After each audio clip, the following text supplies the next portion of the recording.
What's going on, everybody? Welcome back to the channel. Thank you so much for watching and subscribing. We've got a great video for you guys today. We're gonna go over 20 tips for new Uber Eats drivers. So if you're signing up to drive for Uber Eats and do some delivery, this is the video for you. Before we jump into it, we wanted to give a quick shout out to Work Solo. For those of you that have never heard of Work Solo is probably the best platform out there for gig economy drivers of all types.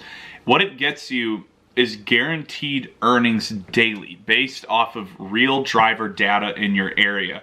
So traditionally, if you went out to deliver and you wanted to make $100 that day, but let's say it was a slow day and you only made 80, Work Solo will cover that difference for you. Along with that, they also can track all your expenses and everything you need to track from inside the app. So it's everything you need packaged into one app.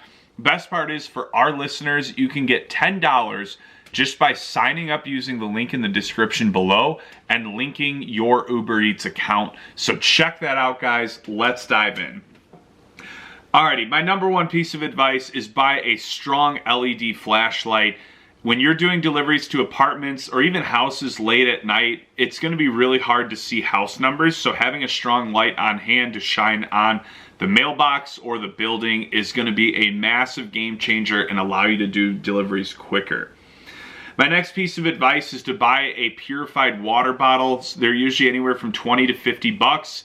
And basically this will allow you to fill up your water at any restaurant you stop at when you're doing pickups, just in the bathroom. As long as it's a strong filter and you buy the right one, it'll filter that water and ensure that you have safe drinking water all day.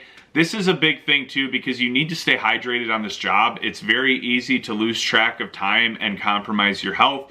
Stay hydrated at the very least, and it doesn't really take any of your time to just go fill it up in the bathroom while you're waiting for the food to come out. My next tip is pack your lunch. If you've ever heard the saying that you shouldn't go grocery shopping on an empty stomach, this is kind of similar. The amount of times I would get tempted and I would just put in a quick to-go order of some junky food for myself, it just adds up, and really more than anything, it hurts the bank most of all. Pack your lunch, you will save money. My next on this list is utilizing a platform like Work Solo, ideally Work Solo. This is just going to make you more money. I already gave you the whole spiel, so I won't go any further into it, but you guys really should be utilizing Work Solo to do this. My next tip is always read all instructions on your order. It's very easy to not get tipped because you forgot to put extra ketchup, extra napkins, utensils. In most cases, the restaurant will do that, but trust me, I've done this long enough. They forget quite often. Double check your orders and make sure you got everything that they requested additionally besides the food, because that is a sure way to lose out on tips if they just see that you didn't follow simple instructions. My next tip is to prioritize your health. Sitting all day in your car is just not good for your body. It's not good for your knees. Drivers have actually gotten blood clots in their knees from sitting so long.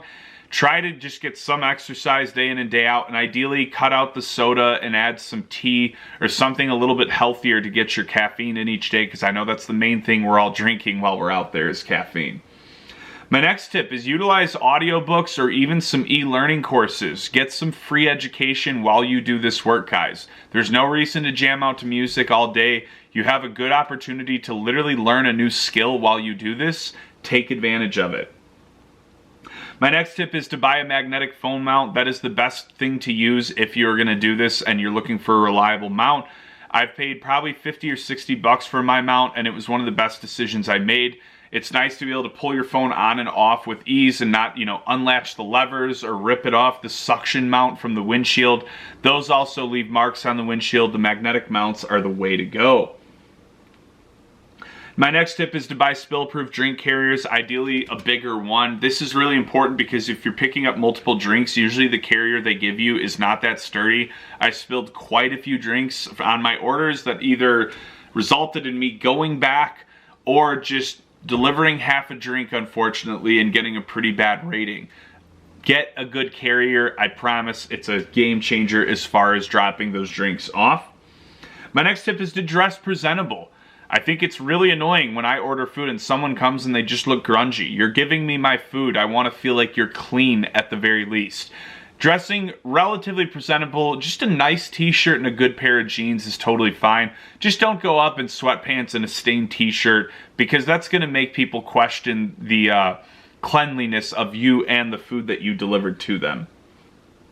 The next tip is to send updates and keep scripted messages in your notes. So I keep pre-printed messages in my notes saying, hey, I'm on my way. Hey, I'm at the restaurant. Hey, I hit traffic. It's a little more, professional sounding than that, but just to give you an idea, that way you can copy and paste that message out of your notes and send it to customers at each stage. Getting those updates is important because then they will know you're actually going to drop off their food and not get worried that you're just running off to go eat it yourself or something. My next tip is to keep a Sharpie on hand. A lot of times restaurants will forget to leave a receipt, so being able to write on the bag the name of the customer will help you keep things organized if that does happen. My next tip is to buy 2 different insulated bags and use one specifically for hot items and one for cold. That way you can keep things at the perfect temperature in the delivery and it won't get compromised by mixing and matching the hot and the cold items. There's nothing worse than getting a drink that's practically completely melted, getting an ice cream that's completely melted, getting a hot item that's lukewarm. This is a sure way to get better tips and not get bad ratings. My next tip is that if you're not receiving orders, try restarting your app. A lot of times if you go through a dead zone, it'll screw up the system and you won't get orders for a while. So if you notice you're not getting orders, try restarting your app, and a lot of times that's all you need to make sure orders then come through.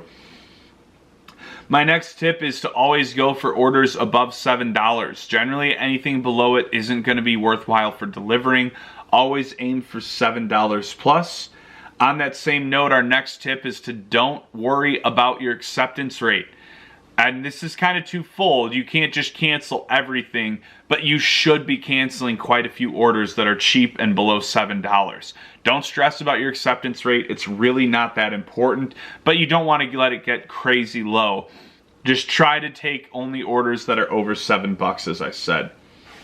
On that same note, skip fast food deliveries. These are rarely worth it. These are rarely good tippers. Even if it's a bigger order, a lot of times this is a bigger group of college kids, and guess what? Not one of them are going to tip. They just all combined forces to pay for it. They all Venmo'd or Cash App'd one person.